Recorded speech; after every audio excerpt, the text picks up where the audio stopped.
Hello guys, ഇന്നലെ big boss വീട്ടിൽ അഖിൽ മാരാറും അതുപോലെ തന്നെ സെറീന, അഭിഷേക് ഇവരൊക്കെ വന്നിട്ടുണ്ടായിരുന്നു. അവരുടെ ഒരു സിനിമയുടെ പ്രൊമോഷൻ്റെ ഭാഗമായിട്ടാണ് വന്നതെങ്കിലും അവസാനം അവർ പോകുന്ന ഒരു സമയത്ത്, എത്ര എപ്പിസോഡിൽ കാണിച്ചെന്ന് എനിക്കറിയത്തില്ല, പക്ഷേ ലൈവിൽ കണ്ടിട്ടുണ്ടായിരുന്നു. പോകുന്ന സമയത്ത് ഒനിയൽ അഖിൽ മാരാറിനെ സ്മോക്കിംഗ് റൂമിലോട്ട് ക്ഷണിക്കുന്നുണ്ടായിരുന്നു. അങ്ങനെ അഖിൽ മാരാർ സ്മോക്കിംഗ് റൂമിലോട്ട് പോയി. അപ്പോൾ ബിഗ് ബോസിൻ്റെ ഓരോരോ കാര്യങ്ങൾ പറഞ്ഞിരിക്കുന്ന സമയത്ത് അഖിൽ മാരാർ അവിടെ കൂടിയിരുന്ന മത്സരാർത്ഥികൾക്കൊക്കെ ഒരു ഉപദേശ രൂപേണ ഒരു കാര്യം പറഞ്ഞു കൊടുക്കുന്നുണ്ട്. അതായത് ഈ ബിഗ് ബോസ് വീട്ടിൽ കളിക്കുന്ന സമയത്ത് നമ്മളെപ്പോഴും ഓഡിയൻസ് ആയിട്ട് കണക്ട് ചെയ്യാൻ വേണ്ടി ശ്രമിക്കണം.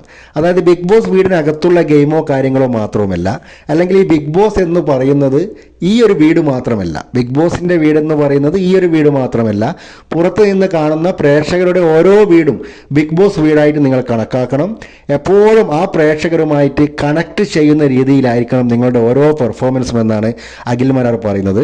കാരണം season 5 Akhil Marar Bigg Boss വീട്ടിലുള്ള ഒരു സമയത്ത് അഖിൽ മാരാറിനെ, അതായത് അഖിൽ മാരാറിനെ ആ സീസൺ 5 കണ്ടുകൊണ്ടിരുന്ന പ്രേക്ഷകർ അഖിൽ മാരാറിനെ അവരുടെ വീട്ടിലെ സ്വന്തം ഒരു അംഗത്തെ പോലെയാണ് കണക്കാക്കിയിട്ടുള്ളത് എന്നാണ് അഖിൽ മാരാർ പറയുന്നത്. ചിലപ്പോൾ അനിയനായിട്ടോ അല്ലെങ്കിൽ ജ്യേഷ്ഠനായിട്ടോ അല്ലെങ്കിൽ മകനായിട്ടോ ഇങ്ങനെയൊക്കെ പ്രേക്ഷകർ അഖിൽ മാരാറിനെ സീസൺ 5 കണക്കാക്കിയിട്ടുണ്ടായിരുന്നു.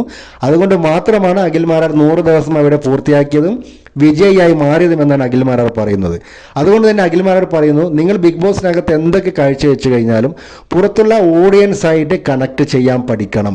അവർക്ക് എന്താണ് വേണ്ടതെന്ന് മനസ്സിലാക്കിയിട്ട് എല്ലാ തരത്തിലുമുള്ള ഒരു രസക്കൂട്ട് ഉണ്ടാക്കണം.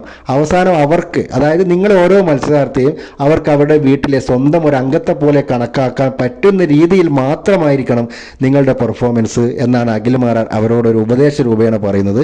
കേട്ടപ്പോൾ വളരെ സത്യമായൊരു കാര്യമായി തോന്നി. കാരണം ബിഗ് ബോസ് വീടിനകത്ത് നമുക്ക് ലാലേട്ടൻ്റെ പ്രശംസ പിടിച്ചു പറ്റിയത് കൊണ്ടോ ബിഗ് ബോസിൻ്റെ പ്രശംസ പിടിച്ചു പറ്റിയത് കൊണ്ടൊന്നും ഒരു കാര്യവുമില്ല. കാരണം അവിടെ നിൽക്കണോ നിൽക്കണ്ടേ എന്നുള്ള കാര്യം പ്രേക്ഷകരാണ് തീരുമാനിക്കുന്നത്. പ്രേക്ഷക വോട്ടിൻ്റെ അടിസ്ഥാനത്തിൽ മാത്രമാണ് അത് നിർണ്ണയിക്കപ്പെടുന്നത്. അതുകൊണ്ട് തന്നെ പ്രേക്ഷകരാണ് ഇവിടുത്തെ ഏറ്റവും വലിയ രാജാവ്. അവരുടെ പ്രശംസയാണ് ഓരോ മത്സരാർത്ഥിയും പിടിച്ചു പറ്റേണ്ടത്. ഈ ഒരു കാര്യം അഖിൽ മാരാർ പറഞ്ഞത് അവരുടെ മത്സരാർത്ഥികൾക്ക് എത്രത്തോളം മനസ്സിലായിട്ടുണ്ട്, അല്ലെങ്കിൽ എത്ര ആൾക്കാർ ഇതിനെ സീരിയസ് ആക്കി എടുത്തിട്ടുണ്ടെന്ന് അറിയത്തില്ല.